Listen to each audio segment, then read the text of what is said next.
I feel like everybody comes to my channel, they're like, what's the question? Doesn't matter, the answer is always blush.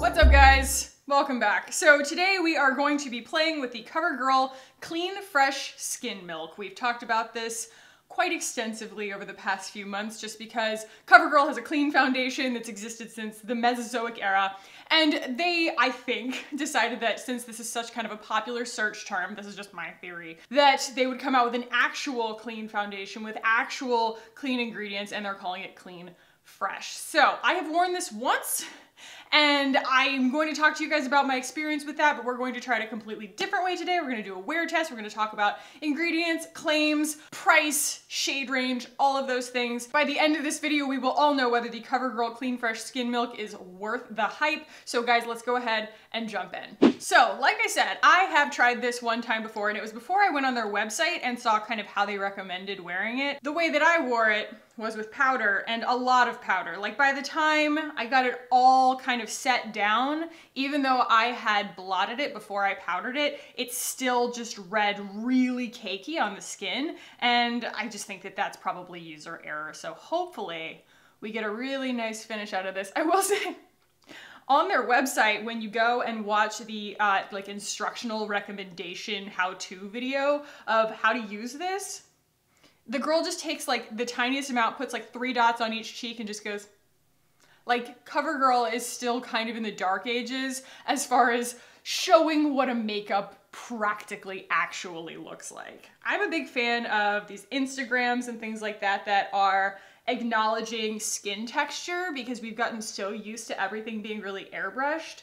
And sure, you know, you catch anybody in the right light and you don't necessarily have to go in on Photoshop and fix everything. And like, that's what we're all trying to do here on YouTube, is maybe not expose every single pore. But I think that, you know, the whole industry needs a reality check on that stuff, because a lot of times, you know, if you're not 19 years old, your skin is going to show some sort of texture. And I just thought it was really funny that this girl just appeared to be like, here, have some magic. Here, have some more magic. It's all magic. Like, no, makeup's not magic, okay? I want to know what it really looks like. So that's why I do close-ups and stuff like that. So I got the shade Porcelain 510, and I did that because I am so pale. I feel like I have to go paleness over undertones. So I do feel like it goes a little bit pink on me, just a touch. But it's so thin, it's so low coverage, that I don't really think it matters that much. I do like that it has a little bit of camouflaging, but a lot of that right now that you're seeing is from the lights bouncing off of me. We'll lower the lights and I'll get close at the end when I get done putting like concealer and everything on. But I will tell you, like, that is right up the alley of a lot of my viewers who are always asking for like the best skin tint, because this is literally just a really chill skin tint. We're going to actually go in, now that the cat's out of the bag, with the Kosas concealer, the Revealer concealer. This is, like I said in that video, a really good concealer for versatility and being able to be worn without powder, but also like works on top of a lot of skin tints. You don't have to just use it with the Kosas Tinted Face Oil. It has a nice amount of buildable coverage, but it has a dry down that I feel like is more agreeable to skin tints than maybe, you know, some of the more like long wearing concealers, if that makes sense. I've had to back off of retinols and things like that, again, as I'm like trying to get pregnant. You may or may not kind of know the struggle, but Leanne was talking about it too, how she's kind of been in search of like good glycolics and lactic acid treatments and things like that, because you're not supposed to have retinol, like topically, certainly not orally, when you're pregnant or nursing. And so in preparation, like there's this whole period of time where you don't know whether you're pregnant between trying and like finding out kind of thing. And so it's just kind of better safe than sorry on the retinol thing. So you might see me start to kind of get a little bit more freckly or a little bit more discolored. We are going back to, well, first we're going to Palm Springs and then we're going back to Europe. I'm going to try and be better about like wearing hats and stuff than I have been in the past, because I think I just underestimated my skin's eagerness to get really like gnarly pigmentation. But my hormones have also been all over the place since my miscarriage and everything, and I feel like that has just manifested as like new melasma, like right next to my eyes in the dead of winter. Like I do not claim to understand how these things work. Okay, the way that she wears it on the website is with a like cream highlight and a cream blush. It does actually have a cream blush in the collection, and I didn't even realize that, but that's okay because your girl is not in the market for a cream blush anytime soon. We are trying to work our way through the things that I already have and know that I love. There's really no reason for me to buy it just to be like, oh, I want to do it all one brand. I'm sure it's great. So I'm going to go in with my trusty Salt New York palette. And I think that we will do a little bit of contour. You see that? I've panned it because this stuff is so good, especially if you're unfamiliar with this. So I'm going for an all cream look here because like I said, the powder face of makeup just looked really cakey and I didn't like the way that it wore. This is all dimethicone based, and so it is all cream pigment that goes on feather weight on your face, and it really just like never gets in the way or argues with anything else that you have on your face. And I find that to be really good for a wear test because we can't necessarily chalk up the results to something else. I felt like that was what I wanted to get away from with the powder look, was because by the time I got mineral powder on it and like hourglass blush and everything like that, it was just so smoothed, but it was also completely like covered up by a dozen other really, really like high-end products that I felt like I knew to improve any makeup situation, which kind of ruins the science of a wear test. So I want to see if this, you know, shines in its element in the way that it's supposed to work. I'm gonna start with the rose color. I want to do a full look. If you guys, I mean, I don't know if you'd be interested in this or not, but just a full face of coral. That's just what I've been into lately, and I think it'd be fun to do like a tonal look outside of Valentine's Day, because Valentine's Day is over now, but I've just been super into like all things coral and just the way that, I don't know, like last night I was bundled up in a blanket watching TV and I got a little hot. And when I looked at myself in the mirror, I had like Nordic child running through the fjords cheeks and like bright coral lips. So I looked in the mirror and like my freckles were really bright and I was like, I just want to be able to achieve this with makeup. Like that's the dream, is to just look like you're not wearing makeup, but that you just have like this natural flush to everything on your face. Like you're always ovulating. I'm just ovulating 24/7. That's the dream. All right, I am going to go in with the peach color here in the palette. It is this bright guy right here, but they actually have one that's even brighter here called Coral. It's like almost the color of this shirt, and it's a contender too. It just doesn't fit in my palette. The thing is, I just need a palette. I just need one of the mini palettes and one more contour, so. And I'm just blending that into my concealer because like I don't want it to look like concealer blush. I just kind of want it to look like one big gradient. I don't think I'm gonna go for an eye look today. I just want this to be kind of an undone aesthetic today. But I do want to go in with a little bit of the highlight in this palette, if I can find a kind of clean corner on my sponge here. This is the beige. It is the lightest shade in the more warm category of the highlights. You can go pearl, and pearl is like cool toned, kind of silvery. All right, boy brow, real quick. I need to order like backups of this. I never want to run out of boy brow. I just got mascara all over my eyeball. We're just gonna let that chill there for a second. Okie dokie. So easy peasy lemon squeezy, got that on. The first impression of this as a foundation that I'm working with just is a cream. Lovely. It didn't want to move around, it didn't want to gum up. It dried down in a really, really nice way where I feel like you can still see everything, but it does a little bit of blurring on my pores, and I feel like it also communicated nicely. Like I have a mineral SPF, I mean every single day, but I have one on today that has just a slight amount of like a natural tint to it, and I feel like the sheer amount, it's like an SPF 40, the sheer amount of mineral SPF that's in it does a good job of kind of acting like a primer. That's why I love the Umber tint from Drunk Elephant as well. That is full disclosure on kind of all the moving parts, you know, that might influence the wear test, but like that's gonna be something I do no matter what. I'm never going to like leave my SPF off of my face for the sake of a wear test. Oh, I know, I can hear you screaming at the screen, more blush khaki. Dang it, you're right. Let's find something different to use. Ooh, let's do one of the Honest Beauty blushes. We haven't used one in so long, and I kept them around because I wanted to make more of a point of using them. I think Peony Pink is the answer. Rose Pink is a little bit more like dusty and bronzy. I want to go for like bright springy pink, right? On the apples of my cheeks. Yep, that's super, super beautiful.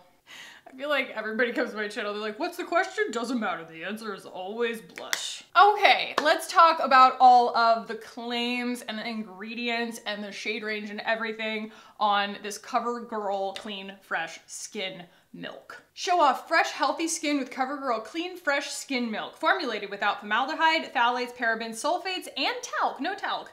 This lightweight, nourishing liquid foundation gives your skin the moisture boost it craves with a delicate infusion of milky coconut and soothing aloe. So, that is the biggest complaint that I hear from people about clean beauty that have sensitivity to coconut, is that every clean beauty foundation and complexion product hinges on coconut, and I'm sorry, this is no different. Something in me needs to remember to like screen for that and maybe like seek some out, or if you guys know of them, let me know and I will be happy to wear test them, but this just seems to be like across the board. Everybody assumes that coconut works for everyone. It is cool that it doesn't have any talc. Obviously it doesn't have sulfates. I think that's hilarious that they call out, like this is not going to have a surfactant in it, you know? You'll experience a glowing, dewy finish that lasts all day long, blurring imperfections and creating a more even skin tone. I do think that is what I got in my first impression of this. I was like, it's blurring and it is even, but I do get like a dewy like skin finish and I really, really like that. 14 shades.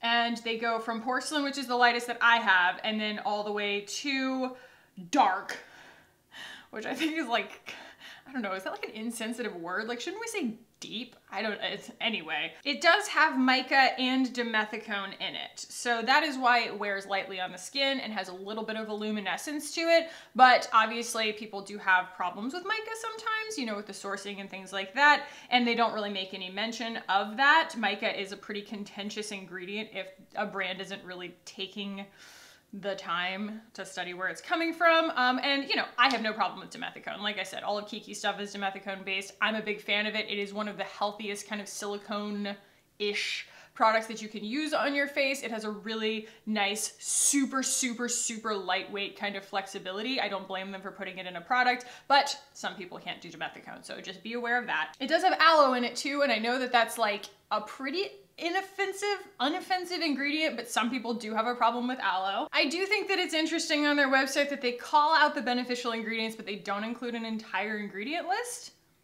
It's a little strange. We've got water, we've got glycerin. Phenoxyethanol is their preservative of choice here. And it also has rosemary leaf extract. It's like a greatest hits.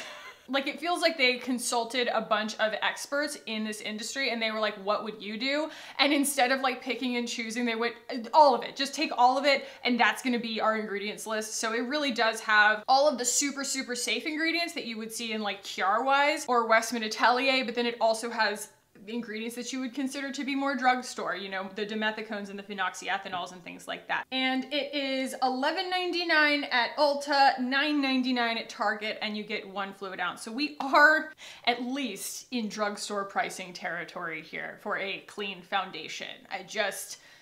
I'm really happy about that they didn't go, it's clean ingredients, guys, that'll be double the price, even though it's at the drugstore, because that is something that we see across the board. I want to try the new Mineral Fusion for you guys, but like that foundation, I think it's like $30 at Target. Like, really? Don't worry, guys. I am always kind of keeping an eye out to try and find drugstore price products that I can talk about on my channel and share with you guys, but so many of the products that are in like the clean beauty section at Target, by the time you actually back out of the price by the amount of product that you're getting, it is equal or sometimes even more in the case of some particular products than what you would pay pound for pound at like Sephora or Credo or something like that. I've just found that to be an odd, like a misdirection, you know what I mean? Like a bait and switch for some brands. But like I said, in this case, we are dealing with what I think is a very practically priced product. And I think that it is fantastic that people like students or people on a budget or anyone who really wants to make a priority of the ingredients that they're putting on on their face in the form of a foundation, a complexion product that they're wearing every single day. Like there are a lot of really great foundations out there, but to be able to get one for 10 bucks, that's pretty awesome. So I do love the improved texture on my skin. I do love the way that everything else kind of went on top of it, and I like the way that it feels on my face right now. I'll be interested to see a few things. One, how it kind of holds up with other things on top of it over the day. Two, whether the pigments start to break up over the course of the day. That is a completely normal thing to do when you don't powder a foundation, but this does claim to be like a long wearing dewy face. I'm curious what that means, if it's going to like pleasantly surprise me. And then I also want to see whether it kind of gets greasy. We are dealing with a very, I'm pointing at the window, a very humid, like 60, 65 degree day today in Austin. And so it's just kind of like muggy, and that can make a dewy face go gummy. And I want to see if the dimethicone and the other stabilizers in this formula really help with that. So we'll see if this pretty extensive ingredient list results in a really, really nice wear over the day. I think, like I said, if we can find where dewy meets long wearing, I will be a very happy camper, especially at the price point. So I'm gonna wear this for the next at least 8 hours. I will check in with you guys at the end of my day to see if this held up to all the claims. Hello, hi, it's me, 8 hours later, and I have some final thoughts for you. So it got up to 80 degrees today. It was more of a challenging wear test than I expected to be giving this foundation today, and I have to say, I'm really impressed. Every time I caught like a view of myself in my rearview mirror in my car or in my bathroom or something, I was like, not only does my complexion look awesome, but the color that I put on top of it looks really good too. I'll insert some zoom ins over this to kind of like aid with the description, but the only place that I saw it kind of gather is just around where I piled a little bit more concealer over spots that tend to be drier on my face and or are like healing zits or things like that. But we are talking like someone would have to be really uncomfortably close to your face to notice it. That is pretty much the only place that I started to see that kind of separation of pigments, and I think that that's more a product of kind of piling concealer on top of foundation. I tend to kind of discount these sorts of skin tint products, these like tinted moisturizer type foundations, because I get to the end of my day and I'm like, I mean, it just looks like my skin. But yeah, it looks like my skin. And there's something really amazing about that it looks like my skin, except if I were to take my makeup off, you would be like, no, that looked better than your skin. From the beginning of my day until now, I went through a lot of temperature changes today, and it will get a little bit balmy as you get hot or you start to kind of glow, but it'll settle back down. It won't ever get like greasy, shiny, or like move around and get oily on me. I have really dry skin though, so keep that in mind. I don't think that there are a ton of like oil absorbing ingredients in this. There's no like kaolin clay or anything like that. But the main takeaway here is that I would compare this to the like lightweight skin finish foundations that I've tried from Ilia, Lily Lolo, and Cover FX. They're all like tinted moisturizer. They may or may not have a little bit of SPF, and then they may or may not have a little bit of dimethicone in them. I think actually all three of those do. I never want to talk about products as if they're good for the money kind of thing, but this actually, it's more memorable because they put it in a $10 package. You know, I found it hard to recommend those products, and I found them kind of, like I said, forgettable because they were upwards of $30, $40, you know, for the same amount of product and probably almost exactly the same formula. And I would definitely say that that formula is worth $10 of my money all day long. And I do feel like this wore as well, with maybe even a little bit more coverage in some cases, if not better than those skin tints, which I have retired from my collection. This I am going to continue wearing. I feel just lovely wearing it. Again, it's been 8 freaking hours and my skin, I think, still looks fantastic. I don't have that like, oh my God, I want to claw this off my face feeling that you get sometimes from wearing a dewy face of makeup all day, especially if it does have a lot of like emollient ingredients and stuff, which a lot of clean products do. The dimethicone allows it to be a lighter weight product on your face. And so if it agrees with your skin, if those ingredients are okay with you, I would highly recommend this, especially at the $10 price point. Absolutely. I hope that you guys found that valuable. If you have any additional questions about this and about my experience with it, make sure and leave it in a comment down below. I will do my best to answer those. If you did find it helpful, do give this video a thumbs up. It would really help me out. Thank you very much. If you are not yet subscribed and you would like to be subscribed, just go ahead and hit the button down below, you know where it is, and hit the little notification bell because I'm uploading as often as I please right now and I wouldn't want you guys to miss anything. So thank you so much for watching and for hanging out with me today, guys. I love you so much and I will see you in the next one. Bye.